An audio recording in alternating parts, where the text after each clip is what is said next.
Hey yo, what is up? At the time of recording this video, it's April Fool's Day. And by the end of this video, you'll find out who's the fool. Also, at the time of recording this video, Wargaming have responded to the Crew 2.0 fiasco with a follow-up article on their portal called Reworked Crew Perk System Briefing. So that's their response. Now I can make a video and go dunk on them, but I'll leave that to the experts. Instead, I'm going to try to explain to you the implications and knock-on effects of Crew 2.0. Now, first of all, the first thing was in the video they put out was every perk will work immediately. And that means all your crew that are semi-trained will have perks that are working not at 100%, but they will be working to some degree depending on how far along you've trained them. So basically it's a crew boost to your existing crew at whatever level of training that they are at. 2, there's also major qualifications boost on all perks. Now, major qualifications are going to be significantly boost to all your crew. If you have for example, 132% trained crew, you're going to feel it perform better, where in the past you didn't really care to focus too much on it. 3, vents used to boost only BIA, camo, repairs, and firefighting. Vents and food are going to be way more powerful in Crew 2.0 because they will boost everything when in the past they did not. In the past they only boosted your major qualifications and your universal skills like BIA, camo, repairs, and firefighting. With Crew 2.0, they are going to boost everything, all your perks, which means, again, another improvement to your crew skills and perks. All your crews are going to be significantly better. When you log in to 1.20.1, you're going to feel an immediate difference in your crew performance. They're all going to be performing a lot different because of all these changes. Number 4, firefighting to the radio operator. Only linked to your radio operator. That means, what does that mean? It means a free and empty slot will pop up for your other crew if you previously had firefighting skills trained up on them. For example, a lot of your heavy tank crews probably had firefighting crews trained up on all your crews. So when the perk becomes linked to only your radio operator, all the rest of them will be freed up and empty, which means you can fill up that empty slot with the new perks or new skills.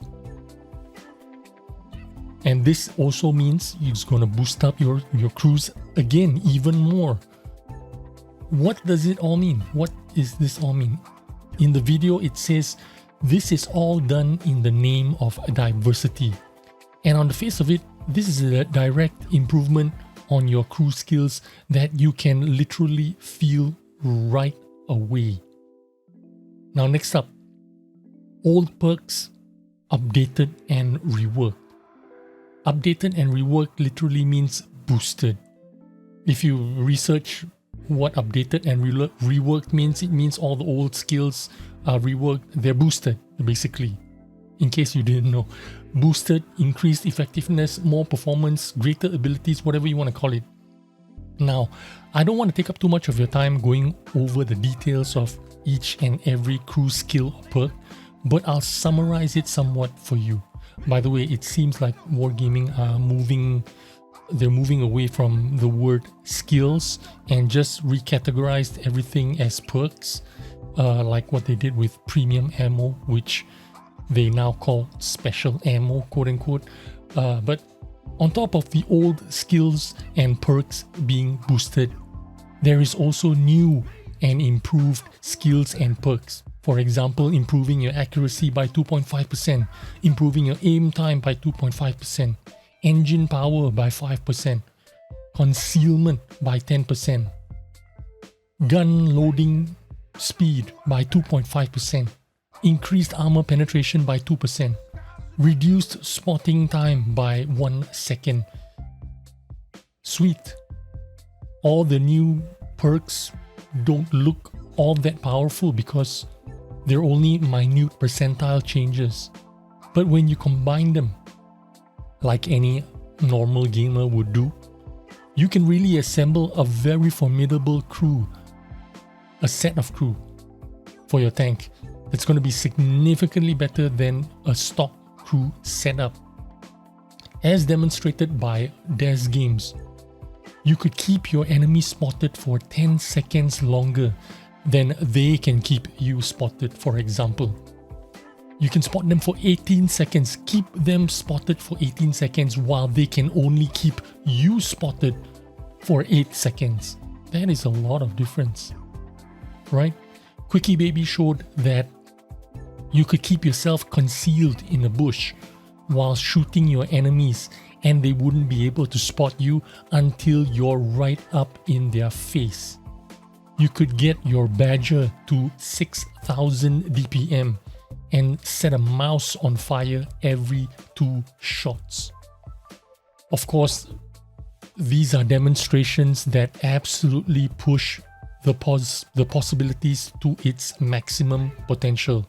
But the point is, this is possible. And if we're being honest, players are already doing this to some degree, right? I have incredible light tank crews that I know have an advantage over 99% of other light tanks out there. I dare to play very aggressively because I'm conscious of how good my crews are. I got maximum view range, maximum camo, commander's vision system, invisible exhaust, and a 7 skill crew. With Crew 2.0, your crew will only get stronger. So how is this bad for the game? Who will this benefit? Well, I can tell you straight up, it won't be you who benefits. If you're a newish player, you're out of luck because the old players will have even greater advantage over you as they have more experienced crew, and now they have free slots thanks to the firefighting skills that only the radio operator needs. That's an extra 3 free slots that I can put new perks on.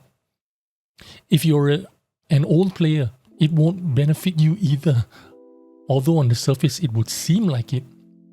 Every old player will receive the same benefits as you. If you have all the same benefits, you're just going to cancel out each other. So you have significant advantage over the noobs with 2 skill crews in their tank. But are they going to continue to play if they're going to get clobbered day in and day out? Those noobs with 2 skilled crews in their tank, they're going to get clobbered day in and day out. Are they going to continue to play day in and day out? They're going to get clobbered more than they are already being clobbered at the moment. So think about it. Have you ever played with a no skill 50% crew? I have. I've made five videos about 50% no skilled crews versus 13 skilled crews.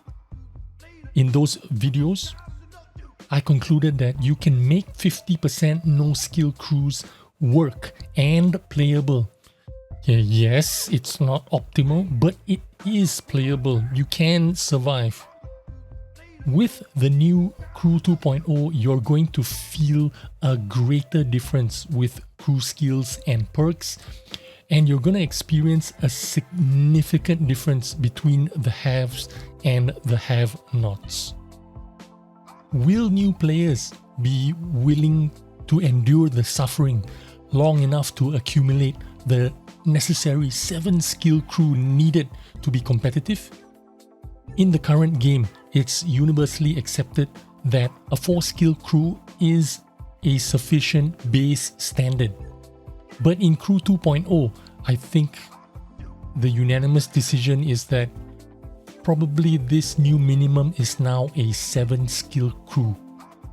World of Tanks is moving the goalposts and making a calculated assessment that players will stick to the game and endure more grinding in order to reach this new standard. So if old players are not going to benefit in the long run and new players are being priced out of these new standards, who's left to benefit from Crew 2.0? Well, I tell you, overall, crews will be universally stronger. Everybody will hit more shots. Everybody will pen more shots. Everybody's average damage will increase. Everybody will spot further. Everybody will have better camo. When everybody hits their targets with higher percentage and pens their shots at a higher percentage, this means games are going to end sooner. They're going to finish quicker. So a 5-minute game might now become a 4-minute game. The quicker the game ends, the quicker you will deplete your resources. You will use up your credits faster. You will use up your repair kit, med kit, and food consumable faster, and you will have to replace them sooner. The entire goal of Crew 2.0 is to create a faster turnaround time of the random battles queue. The faster they can accelerate the games, the faster you need to use up your resources, and the more you will need to play premium tanks to replace those resources, or alternatively open your wallet to buy those resources. Okay, so now you understand the ramifications and implications of Crew 2.0. Now let me ask you, is quicker games going to make this game more fun and enjoyable? You can answer this question for yourself. But I want to close this video with a famous quote. If you're playing a poker game and you look around the table and you can't tell who the sucker is, it's you. Anyway, that's the video I have for you today. Hope you've enjoyed this video and took some useful information and some insight into how I think and what's going on in World of Tanks. If you have an opinion, leave it down below or let Wargaming know what you think of Crew 2.0. I will see you on the next video. Bye-bye.